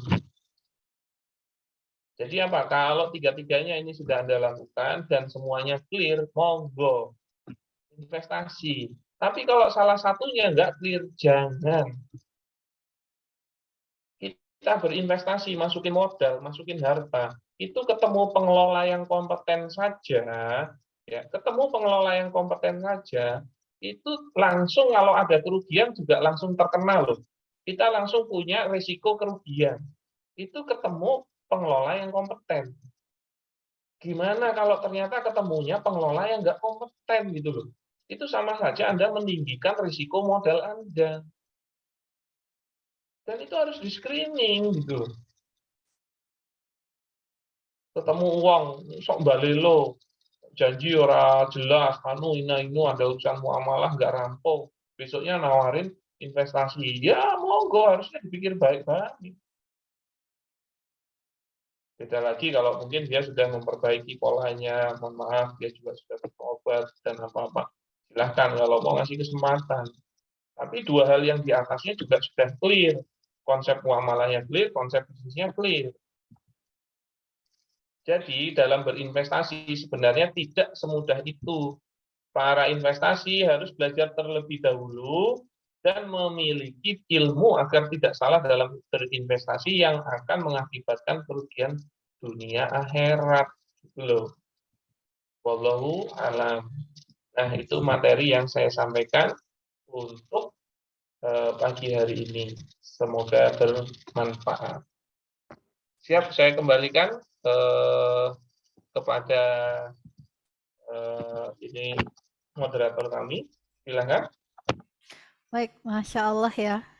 Jadi luar biasa, Bapak Ibu sekalian sudah paham Kira-kira bagaimana gimana? Apakah ilmunya bermanfaat, saudara-saudara? Monggo di-chat biar saya juga ya ada Bermanfaat, Ustaz. apresiasinya. luar biasa. Bermanfaat. Wah, ya tadi sudah disampaikan nih sama Ustaz Firly gitu ya, bahwa memang investasi itu berkaitan erat dengan yang namanya syirkah. Jadi sebelum berinvestasi harus pahami dulu ilmunya gitu ya. Harus paham dulu sih syirkah itu apa, kemudian rukun syaratnya, bahkan akad-akad syirkah itu apa aja, dan skema syirkah tuh. Jadi Bapak Ibu sekalian, ketika berbisnis kita membutuhkan ilmu dulu gitu ya, kita harus belajar dulu gitu. Jadi tidak hanya sekedar semangat saja, tidak hanya sekedar menyiapkan modal saja, tetapi juga kita harus menyiapkan ilmu. Nah, sebelum kita masuk sesi tanya jawab, silahkan Bapak Ibu yang sudah memiliki pertanyaan menuliskan pertanyaannya di kolom chat gitu ya, namanya, domisilinya, kemudian apa pertanyaannya, silahkan ditulis di kolom chat, dan juga bisa raise hand gitu ya, yang nanti akan diberikan kesempatan insya Allah bisa menyampaikan pertanyaannya langsung kepada Ustaz Firly. Tapi silahkan dicat terlebih dahulu ya pertanyaannya. Tapi sebelum kita masuk ke sesi pertanyaan, sesi tanya jawab gitu, ada informasi menarik lagi nih yang mau disampaikan. Mungkin tadi Bapak Ibu yang belum hadir kelewatan informasinya. Nah, kali ini kita akan mengulang lagi gitu ya, menyampaikan kembali informasi menarik dari Bisyarah ID. Oke.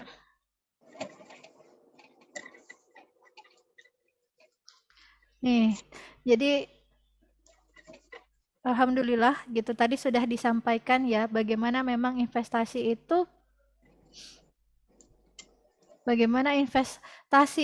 erat kaitannya dengan yang namanya syirkah. Kemudian juga sebagai seorang pengusaha gitu, seorang pebisnis apalagi investor harus memahami terlebih dahulu bagaimana investasi itu sendiri dan harus memiliki ilmunya dan harus belajar artinya. Nah, belajarnya di mana sih? Nah, kali ini insya Allah Bisyarah ID akan mengadakan eksklusif workshop spasi ya, sekolah pengelola syirkah. Jadi jangan sampai kita sebagai Bapak Ibu sekalian sebagai pengelola syirkah nggak tahu nih syirkah itu apa, kemudian akad-akadnya seperti apa, rukun dan syaratnya dan caranya seperti apa gitu ya, nggak tahu, atau jangan sampai langsung meraba-raba gitu ya. Nah, maka di sini insya Allah Bisyarah akan membuat workshop gitu ya, sekolah pengelola syirkah gitu. Jadi memang sebagai pebisnis kita harus benar-benar memahami dulu gitu bagaimana memang tadi ya sudah disampaikan bahwa kita harus memahami konsep muamalah sesuai syariah itu seperti apa. Konsep muamalah syariah itu seperti apa, kemudian konsep bisnisnya apa, kemudian juga kita memahami personality dari pebisnis gitu yang modalnya akan kita titipkan ke beliau gitu. Dan kita Bisyarah ID mengadakan sekolah pengelola syirkah ini tujuannya adalah untuk mencetak para pengelola syirkah yang amanah, kompeten dan profesional gitu. Nah, kapan sih acaranya gitu? Acaranya insya Allah materinya yang akan dibahas tadi tidak hanya sekadar tentang syirkah saja, tetapi juga secara menyeluruh, secara keseluruhan ada materi tentang muamalah, manajemen, keuangan, marketing gitu ya, branding serta mindset yang akan didampingi oleh keenam pemateri yang luar biasa gitu yang insya Allah akan membagi ilmunya yang luar biasa yang sudah diterapkan dan berpengalaman di bidangnya masing-masing. Nah, acaranya akan dilaksanakan selama tanggal Waalaikumsalam. Tekannya lagi. Suara. Hari ini gue runtak. Baik. Acaranya akan dilaksanakan 14 sampai 18 Maret 2022 dan dilaksanakan di Hotel Grand Rohan Yogyakarta. Jadi ini khusus hanya ada di Yogyakarta ya Bapak Ibu, belum ada di kota yang lain. Dan kita belajar dari pagi jam 8 sampai jam 5 sore gitu. Dan Bapak Ibu tidak hanya materi dan ilmu yang bermanfaat saja, tetapi juga mendapatkan fasilitas-fasilitas berupa meeting room hotel bintang 4, kemudian coffee break 10 kali, lunch 5 kali, merchandise, free konsultasi, hard copy materinya. Jadi Bapak Ibu juga akan mendapatkan materi, kalau kelewatan slide-nya bisa lihat lagi materi yang sudah dibagikan. Kemudian juga mendapatkan sertifikat dan door prize. Nah, jadi kalau dengan materi yang luar biasa tadi gitu ya, materi yang sangat lengkap tadi pasti bakal penasaran nih berapa sih harganya gitu. Karena memang kita tahu kalau materinya lengkap, pembicaranya luar biasa, dan hotelnya juga kita dapat fasilitas yang luar biasa, bisa jadi ini harganya mahal gitu. Harganya bukan hanya 1 juta, 2 juta gitu, tapi bisa lebih dari itu atau bahkan mungkin belasan juta gitu ya. Nah, mungkin untuk harganya lebih lanjut akan disampaikan nantinya. Kita tanya jawab terlebih dahulu gitu. Jadi sudah ada pertanyaan, sudah ada yang ingin raise hand? Sudah ada yang raise hand? Dari Silakan kalau ada yang mau bertanya, mungkin raise hand dulu, nanti bisa ditanyakan. Kalau di chat nanti juga bisa dibacakan. Silakan. Oke. Ini sudah ada yang raise hand, Ustadz, dari Pak Aan Susianti. Pak Aan masih bergabung? Ya, Silakan. masih. Oh, Ibu, Bu mohon Aan. maaf. Ibu Aan, baik, mohon maaf Ibu. Assalamualaikum Silakan. warahmatullahi wabarakatuh. Waalaikumsalam warahmatullahi wabarakatuh. Mohon izin Ustadz, Oke. ini ada kasus di mana si A sebagai pemodal memberikan modal sebanyak 110 juta kepada si B untuk membuat sebuah klinik skincare. Tidak ada kesepakatan karena ini terjadi sejak 12 tahun yang lalu. Selama 12 tahun itu si B sudah memberikan pengembalian atau bagi hasil sebanyak total 220 juta. Nah, saat pandemi ini skincare itu cenderung menurun. Bahkan mungkin bisa dikatakan tidak ada keuntungan. Padahal si pemodal sering minta uang dengan akadnya tuh pinjam, tapi tidak, bagi hasilnya sudah 220 juta, Ustaz. 220. Iya, 220 juta. Terus? Nah, si pemodal ini sering sekali pinjam uang dengan akadnya pinjam, tapi tidak dikembalikan. Ini penyelesaiannya bagaimana? Takutnya itu apakah bagi hasil yang setiap bulan diberikan itu haram atau halal? Begitu, Ustaz. Terima kasih. Oke. Jadi terjadi sirkah mudharabah ya, yaitu pengelola dan pemodal kan, sirkahnya mudharabah. Ya. Nah, dengan modal 110 juta yang dikelola oleh B. Nah, selama 12, tolong diperhatikan mic-nya. Nah, itu selama sudah 12 tahun, gitu ya. Bu Aan bisa ikut tetap diskusi ya. Ya, selama 12 tahun. Ya, Ustaz. Oke. Dan sudah memberikan bagi hasil 220 juta. Ya. Nah, sekarang saya tanya, bagi hasil itu diberikan pada saat melebihi nilai modal atau tidak? Tidak, Ustaz. Jadi karena tidak ada kesepakatan, kami kan tidak paham sirkah sudah 12 tahun yang lalu. Itu hanya memberikan modal saja, kemudian dijalankan oleh si B. Kemudian setiap bulan itu memberikan bagi hasil dari keuntungan. Kemudian juga saya tanya dulu, yang namanya bagi hasil itu memang bagi hasil dari keuntungan. Tapi yang namanya keuntungan itu setelah melebihi nilai modal. Maka berbagi hasilnya kalau melebihi nilai 110. Nah, dengan itu bagi hasilnya itu melihat apa rujukannya? Neraca atau laba rugi? Saya tidak melihat apakah itu rugi atau ngasihnya itu dasarnya apa? Ya, ngasih 220 itu. Tidak ada dasar, tidak ada persentase. Pokoknya saya setiap bulan mengirimkan sebesar 1,5 juta pada pemodal. Oh, ya ini kalau mau disimpulkan kemungkinan besar syirkahnya ini tidak sah atau batil. Maka tidak terjadi syirkah mudharabah. Oke. Yang ada adalah bukan pemodal, bukan pengelola, tapi ada peminjaman dana. Oke. 110 kepada jenengan. Hakikatnya qard, pinjaman. Karena syirkahnya tidak sah. Jenengan pun nggak punya rujukan laporan keuangan, hanya asal ngambaliin 1,5 juta dikali 12 tahun, gitu mungkin ya. Ya, ya Ustaz. Nah, maka ini tidak bisa dibilang sebagai syirkah, karena tidak sah. Tapi dananya kan dipegang jenengan. Oke. Ya, Maka apa akadnya? Kok dana boleh atau bisa digunakan oleh jenengan? Itu qard hakikatnya. Hanya pinjaman. Maka tidak ada pembicaraan bagi hasil. Yang ada adalah pengembalian dana atau pinjaman sebesar 110. Berarti kalau nilainya sudah sampai 220, ya berarti hakikatnya sebenarnya hak dia cuma 110 juta. Yang 110 jutanya itu tidak sah buat dia. Karena kalau itu dianggap sah, malah jatuhnya nanti riba. Dan riba juga tidak sah. Begitu loh. Nah, selain 220 itu, tetap minjem uang juga. iya. Senilai berapa? Ya, kadang 5 juta, kadang 10 juta. Pernah dicatat totalnya berapa? 60. Oke, qardnya 60 juta.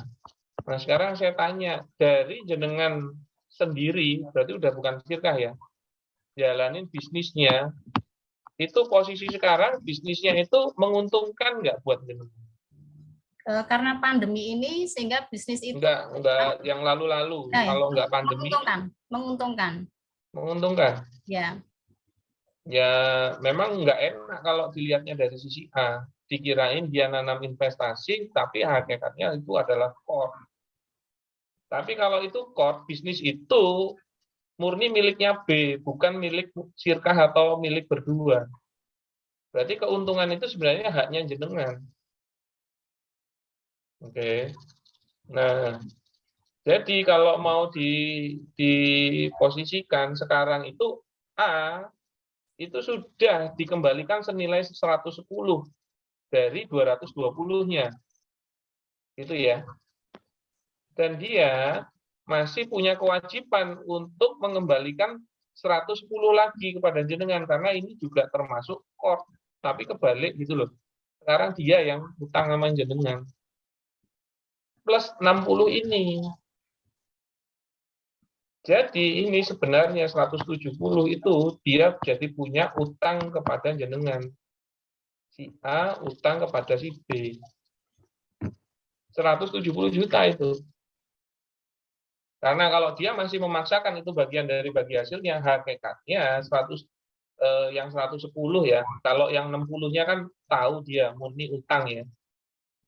Ya, yang 60 dia paham kan itu murni utang kan. Nah. Akadnya memang hutang, saya pinjam begitu, tapi tidak pernah kembali. Iya. Nah, yang 60 itu murni utang, maksud saya yang dia pahami khawatirnya 110 ini dikirain bagian dari bagi hasil, padahal hakikatnya adalah riba. Kalau dia ambil. Dan kalau jenengan menyetujui, hakikatnya Anda juga pemberi riba, dia pemakan riba. Gitu loh. Mohon maaf Ustadz, itu kan terjadi sudah 12 tahun yang lalu, kami masih awam sekali dengan ilmu syirkah ini. Lantas penyelesaian sekarang gimana Ustadz? Kalau misalnya itu 220 sudah saya ikhlaskan, tidak perlu dikembalikan gitu, gimana Ustadz? Oke, yang 60 juga diikhlaskan enggak? Ya Ustadz. Baik banget ya. Bu Aan tinggalnya di mana? Langsung nanya ya. Ya. Jadi gini, ya. Sebenarnya yang Anda lakukan selama 12 tahun itu sebuah muamalah. Ya, antara jenengan, antara si A dan si B. Tapi hakikatnya sebenarnya muamalah yang haram. Oke. Nah, kalau muamalah yang haram itu hasilnya itu juga harta yang haram. Tapi penyelesaiannya berbeda dengan harta haram yang dari sisi zatnya atau harta haram dari non muamalah, itu beda. Jadi kalau kan harta haram kan ada 3. Ya, harta haram itu ada 3. Yang satu dari zatnya. Misalnya apa? Homer, babi, mohon maaf ya. Nah, itu cara penyelesaiannya harus dibuang itu hartanya itu. Karena dari zatnya saja sendiri sudah najis alias haram. Oke. Nah, yang kedua, ya, ada harta haram tapi dari non muamalah. Yaitu apa? Mencuri, korupsi. Itu walaupun ditobati, nggak bakalan jadi hartanya dia. Termasuk nomor 1, ditobati itu nggak bisa, dia harus dibuang hartanya. Nah, yang nomor 2 itu dari non muamalah, yaitu misalnya mencuri, korupsi, itu juga tidak bisa ditobati. Dia harusnya selain ditobati itu caranya apa? Dikembalikan kepada pemiliknya. Kenapa? Karena perpindahannya bukan berdasarkan kesepakatan. Nah, yang harta haram nomor 3 itu gara-gara muamalah. Tapi muamalah yang haram. Salah satunya akad yang batil. Kalau contoh gampangnya gini, kalau muamalah yang haram itu pegawai bank. Itu gajinya kan haram. Karena akadnya juga haram atau muamalahnya haram, maka dia gajinya haram. Nah, itu kalau dari pembelajaran saya yang disampaikan para ulama, itu cara penyelesaiannya bisa mengikuti yang disampaikan di Al-Baqarah ayat 275 bagian akhir-akhir. Paman ja'u mau idlatum mirobihi pantaha falahu masalafa wa amruhu ilallah. Gitu loh. Yaitu apa? Apabila telah datang peringatan atau ilmu dari Allah, lalu kamu berhenti, baru tahu nih ilmunya sekarang nih. Maka apa-apa yang lalu, masalah apa, wa amruhu ilallah, apa-apa yang lalu, itu dikembalikan urusannya kepada Allah. Kalau ulama bilang, insya Allah dimaafkan. Jadi, kalau terhadap yang muamalah yang lalu, sekarang belajar, dapat ilmunya, tahu itu haram, terus berhenti. Maka yang lalu tidak perlu dibuang atau dikeluarkan. Boleh. Bedanya apa sih non muamalah sama muamalah yang haram? Kalau non muamalah perpindahannya itu bukan gara-gara kesepakatan bersama, bukan gara-gara antarodin. Oke, kalau muamalah haram itu akadnya dia melanggar syariat, muamalahnya melanggar syariat, tapi perpindahan hartanya sama-sama sepakat gitu loh. Jadi kalau dalam kasus jenengan, apabila ternyata jenengan juga tahu sekarang bahwasanya oh ini salah, si A juga tahu oh ini salah, oke kita berhenti di sini, dan ternyata jenengan berdua sama-sama mengikhlaskan untuk yang lalu. Ya, tapi ke depannya tidak dilakukan lagi, maka insya Allah urusannya bisa dimaafkan, termasuk harta-hartanya. Dalam hal ini, begitu, Bu Aan. Usahanya dibubarkan enggak, Ustadz? Enggak, sebenarnya dari sisi bisnisnya, karena itu hakikatnya court, dan itu milik jenengan sendiri, itu masih boleh lanjut. Tapi jenengan nggak boleh ngasih bagi hasil ke dia, nggak boleh lagi ada urusan si A, karena itu milik jenengan pribadi. Gitu loh. Ya, Ustaz, tapi kalau ternyata jenengan pingin berbuat baik, lain waktu sedekah, ya itu nggak apa-apa. Ya, Ustaz. Dan itu juga nggak harus pada si A, ke saya juga boleh. Ya. Nah, maka apa? Itu silahkan sama-sama memahami hal ini salah, mentobati dan tidak melakukannya lagi di lain waktu, dan mengikhlaskan apa yang terjadi yang lalu, maka bisa dianggap selesai permasalahan ini, insya Allah seperti itu. Tapi tetap terkena dosa yang lain, yaitu apa? Dosa tidak tolabul ilmi. Gitu loh. Karena alasan jenengan kan saya masih awam. Iya, Itu kesalahannya itu gara-gara awam itu gitu loh. Begitu Bu An. Oke, Ustaz. Terima Oke. kasih. Siap. Jazakillah. Oke. Monggo kalau ada yang mau bertanya berikutnya. Masya Allah, ini sudah ada pertanyaan di kolom chat, Ustadz. Oke. Ibu Haryati Sragen masih bergabung, Ibu. Silahkan bisa mungkin jika berkenan menyampaikan pertanyaannya langsung. Ibu Haryati, mau nyampaikan langsung atau cukup dibacakan? Kalau bisa sih diskusi. Jadi dua arah gitu. Ya, Bu silakan. Haryati bisa? Ya, Silakan. Assalamualaikum Ustaz. Waalaikumsalam warahmatullahi wabarakatuh. Begini Ustaz, saya ingin bertanya. Saya kan pernah gimana ya, pinjam modal ke saudara gitu. Nah ini berhenti dulu nih. Senilai 20. Ini berhenti dulu nih. Ini langsung bermasalah di awal. Pinjem modal. Nah, harusnya jelas mau pinjem apa mau jadi modal.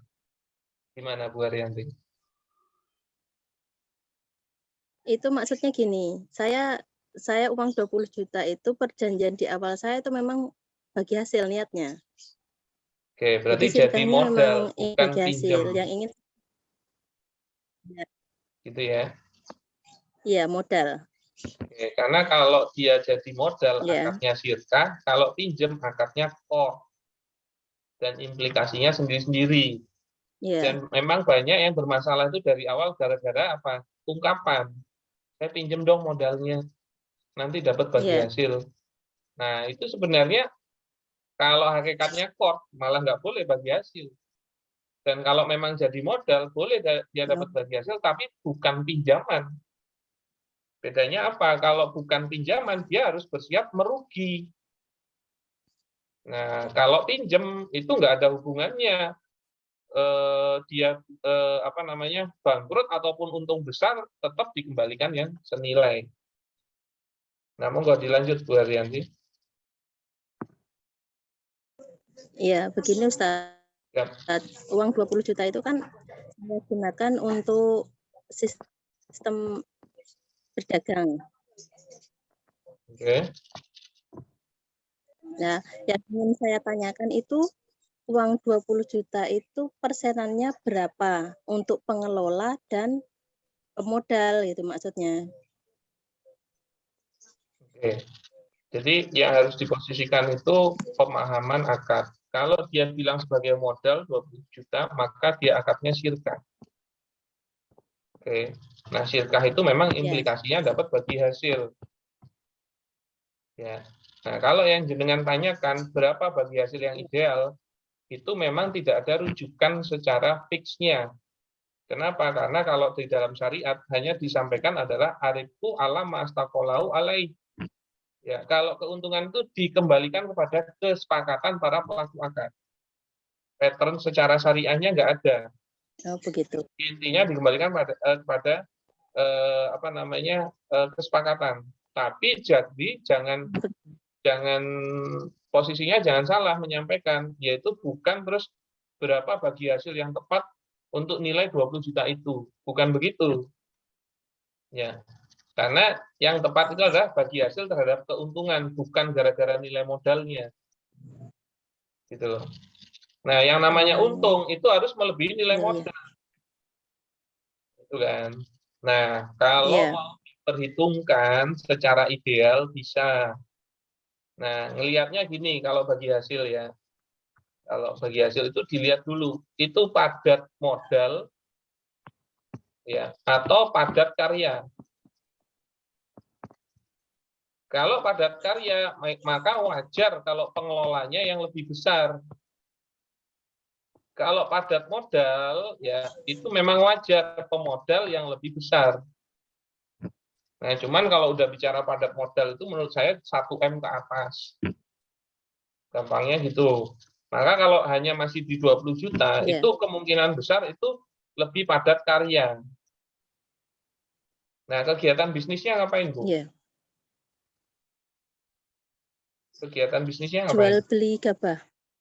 Jual beli gabah. Ya kalau menurut saya kan trading juga Iya. kan ya. Jenengan nggak memproduksi gabahnya kan? Atau lahan juga? Itu untuk istilahnya untuk kayak ibaratnya gimana ya Ustaz? Saya belanjakan gitu maksudnya. Jadi Iya. saya beli dari lahan gitu. Bukan pengelola Iya, pertaniannya, enggak. bukan pertaniannya kan, tapi jual beli gabahnya, tradingnya kan. Ya, tidak memproduksi kan, tapi hanya Iya. beli langsung terus dijual lagi, begitu kan? Begitu ya, Iya. Bu? Ya. Nah, maka sebenarnya Iya. bisa idealnya ya mungkin di sekitar 70-30 atau di 60-40. Itu masih bisa. Begitu, Bu. Oh, iya, Dan iya. pengelola lebih Soalnya besar. kan beliaunya yang punya uang itu kan dia tidak isinya tidak ikut campur sama sekali. Jadi cuma saja cuma tanam modal 20 juta Iya. itu. Yang namanya pemodal itu malah nggak boleh ikut andil ngelola. Karena objek dia bukan amal pengelolaan, dia pemodal. Objeknya cuma modal. Nah, itu salah satu kelebihan menjadi Iya. pemodal. Jadi yang diobjekkan adalah modalnya, istilahnya yang kerja modalnya, orangnya enggak. Dan itu sebenarnya kalau menurut saya posisi paling tinggi seorang pebisnis. Yaitu apa? Yang akan dijalankan modalnya. Karena dia nggak perlu capek, kalau dia bisa berinvestasi di investasi yang tepat, nah maka dia berpotensi mendapatkan keuntungan tapi nggak capek. Begitu Bu Ariyanti. Iya, iya. Iya, iya. Begitu? Masih ada yang ditanyakan? Nah, untuk saat ini bisa dipahami dulu Ustaz. Terima kasih. Oke, sami-sami. Masya Allah. Mungkin ada info yang terakhir, mungkin tambahan Siap. dari silakan. Siap.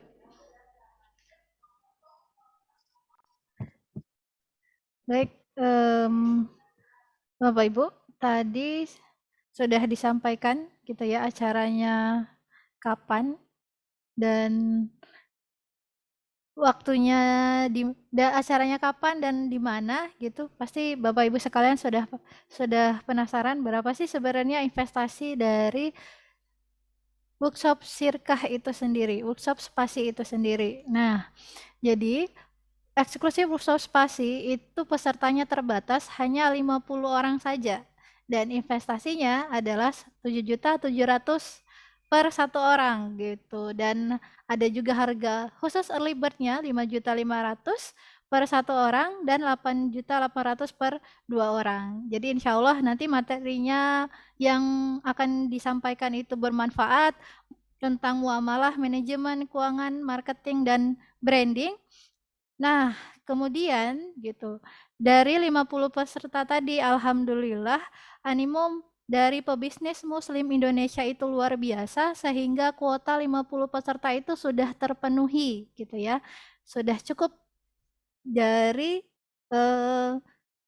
Jumat 4 Maret ini sudah cukup 100%, 50 peserta sudah terpenuhi, karena memang kita tahu bahwa ilmunya itu sangat diperlukan bagi pebisnis Muslim itu sendiri dan pengelola syirkah gitu. Tetapi Bapak Ibu yang memang masih berminat gitu ya untuk ikut eksklusif workshop spasi, bisa mengikuti waiting list dan menghubungi admin Bisyarah ID di nomor 0811 2653 523, atau mungkin yang ingin dihubungi langsung gitu ya bisa menuliskan nomor WA-nya di kolom chatnya Zoom gitu ya, tulis nomor WA-nya, nanti insya Allah akan dihubungi oleh admin Bisyarah gitu. Jadi begitu luar biasa dan insya Allah bermanfaat ya materinya, jadi jangan sampai ketinggalan gitu ya. Jadi jangan sampai terlewat lagi karena ini kuotanya sudah penuh dan insya Allah akan ada workshop spasi selanjutnya, dan jangan sampai Bapak Ibu sekalian juga kehabisan tiketnya untuk selanjutnya gitu. Mungkin itu, silahkan Bapak Ibu, kalau masih ada pertanyaan Ini satu pertanyaan lagi, silakan. dari Pak Nasikin. Pak Nasikin mau menyampaikan pertanyaannya langsung? Bisa direspon Pak Nasikin, silakan.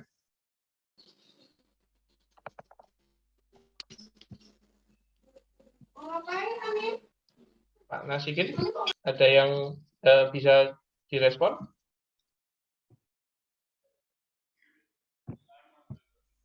Pak Nasikin sepertinya sudah tidak berlah. Tidak lihat ya. Pertanyaannya apa? Pertanyaannya, misalnya modal 100 juta. Nah, dihitung BEP-nya itu seperti apa Ustadz? Misalnya ada aset barang senilai 50 juta, plus ada uang cash senilai 70 juta. Apakah Oke. ini sudah dianggap BEP atau belum? Oke. Jadi kalau yang namanya modal itu boleh apabila disepakati aset itu menjadi bagian dari modal. Oke. Maka kalau di sini disampaikan asetnya itu 50 juta dan uang cashnya 70 juta, itu berarti total kalau asetnya dinilai sebagai bagian dari modal itu 120. Maka 120 itu sudah melebihi 100 dan berarti sudah ada keuntungan 20 juta. Maka boleh 20 jutanya dibagi hasilkan. Tapi ingat, apabila disepakati aset menjadi bagian dari modal, maka besok kalau pas putus sirkah, ya memang bagian dari modalnya dalam bentuk aset pengembaliannya. Makanya itu boleh disepakati, tapi kalau nggak sepakat, saya maunya dalam nilai cash. Ya, memang harus dalam bentuk cash. Cuman potensinya jadi lama bagi hasilnya. Nah, tinggal disepakati dengan sesama pengelola dan pemodalnya. Begitu. Baik, Siap. Mungkin alhamdulillah. kita cukupkan sekian ya, karena sudah mau jam 11 dan persiapan Jumatan. Begitu Siap. ya Mbak Rini. Ya, Mungkin siap. saya tutup dulu, saya beri closing statement. Nah, alhamdulillah ya, diskusi kita pagi hari ini dengan tema jurus menghindari investasi yang bodong sudah kita lakukan. Semoga menjadi ilmu yang bermanfaat. Saya juga mohon maaf atas hal-hal yang kurang berkenan yang telah disampaikan. Mari ayo kita terus belajar, ya, terutama apabila kita mau bekerja sama dengan akad-akad syirkah, itu harusnya paham dulu, ya, bagaimana bersyirkah, karena khawatirnya nanti syirkahnya salah. Bahkan banyak yang nawarin sudah dengan judul-judul syirkah, tapi ternyata implementasinya salah. Jadi berhati-hati, harusnya semua pihak yang bersyirkah paham bagaimana bersyirkah itu. Jangan sampai hanya mengandalkan salah satu pihak yang lain. Nah, makanya dari diskusi yang banyak dilakukan oleh Bisyarah, itu malah kebanyakan itu bukan susah di pemodalnya, tapi di pengelola yang amanah, yang juga profesional gitu loh. Ya, yang kompeten. Nah, dengan itulah kenapa kami Bisyarah IT juga mengadakan namanya acara spasi tersebut, Sekolah Pengelola Syirkah. Itu salah satunya agar kita bisa mencetak para pengelola yang amanah, profesional, dan kompeten. Begitu dari kami, silahkan ditunggu info-info selanjutnya dari Bisyarah ID. Alhamdulillah untuk kelas workshop spasinya sudah terpenuhi 100%. Dan sepertinya animo syirkah ini semakin meningkat. Mari kita belajar dengan maksimal agar kita bisa mengimplementasikannya dengan baik. Begitu dari saya kembalikan kepada moderator. Afwan minkum, akhirul kalam. Assalamualaikum warahmatullahi wabarakatuh. Semangat. Waalaikumsalam warahmatullahi wabarakatuh. Masya Allah, jazakallah khairan Ustadz Firly. Materinya yang sangat bermanfaat dan luar biasa gitu ya. Jadi Bapak Ibu insya Allah sudah memahami bagaimana cara dan jurus agar terhindar dari investasi-investasi bodong tadi. Nah, mengingat waktu kita sudah ada di penghujung acara dan sudah sebentar lagi melaksanakan sholat Jumat gitu. Maka kita akhiri dulu forum kita kali ini. Saya ucapkan jazakumullahu khairan kasiran kepada Bapak Ibu sekalian yang sudah hadir. Semoga apa yang disampaikan tadi, apa yang kita bahas sama-sama hari ini mampu menambah pemahamannya gitu ya. Mampu menambah juga gitu ya ketaatannya kepada Allah Subhanahu wa taala. Dan saya ingatkan kembali Bapak Ibu sekalian yang hadir pada hari ini, yang belum memfollow ataupun meng-add akun dari Bisyarah ID, silahkan di-add ya, Bisyarah ID gitu. Dan belum mensubscribe channel YouTube-nya, silahkan di-subscribe agar tidak ketinggalan info-info menarik ataupun materi-materi yang sudah pernah dibahas di kelas-kelas Bisyarah ID itu sendiri. Dan saya selaku host gitu, saya mohon undur diri, mohon maaf atas segala kekurangan dan kekhilafan. Kepada Allah kita mohon ampun. Saya tutup dengan billahi taufik wal hidayah. Wassalamualaikum warahmatullahi wabarakatuh. Waalaikumsalam warahmatullahi wabarakatuh. Waalaikumsalam warahmatullahi wabarakatuh. Jazakallah khair, Teh. Jazakillahu khairan. Terima kasih Bapak Ibu yang sudah hadir. Hati-hati di jalan.